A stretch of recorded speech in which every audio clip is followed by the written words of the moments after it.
All right, so the other day in class we discussed subject-verb agreement. We are going to continue working with that skill. Just reminder, the handout told you, like, trust your ear.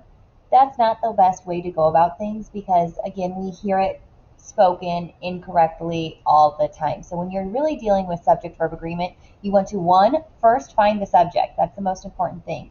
Then determine, is that subject singular or is it plural?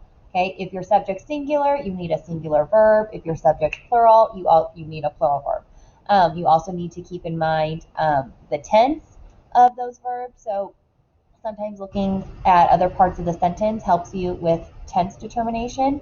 But there are two tricks that the SAT likes to use to try to throw you off on these subject-verb agreement rules. So the common trick number one is they're trying to trick you and think the subject is plural when it's actually singular or vice versa. So the rule for that is find prepositional phrases within the sentence. Your prepositional phrases will never, ever, ever be a part of your subject. So just cross those out to help you find your actual subject, okay? So in this sentence, I, with several other interns, were arriving at the Bermuda government offices, okay? So some of you are probably thinking I is the subject. Others of you might be thinking interns is the subject. So again, let's find those prepositional phrases and just get rid of them. I spy the preposition with, right? Prepositional phrases will always start with a preposition and end with a noun. So here's my entire phrase, with other interns.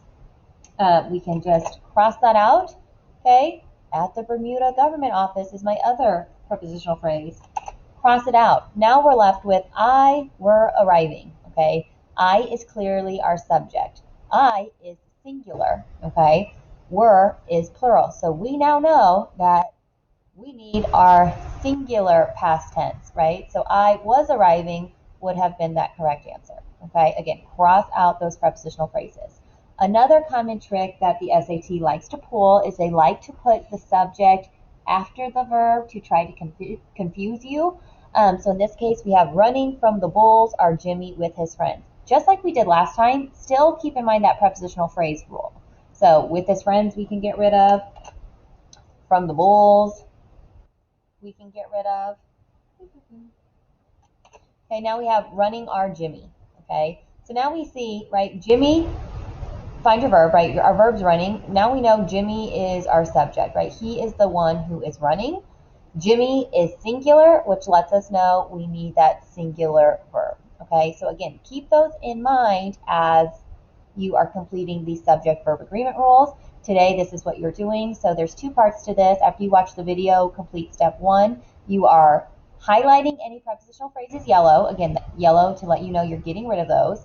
Underlining the subject. So again, you can either do Control U to underline, or you can highlight it and click this U button and then bold the verb. Again, either Control B or highlight it and click the B. Okay, on the second part, you are practicing this skill like you will see it on the SAT test, okay? So read through the passage. Again, this lets you know, right, cookies have is number one. That corresponds with the number one over here if you weren't around for the PSAT or something last year, okay? If you have any questions, please let me know. We will continue to work on this skill throughout the semester.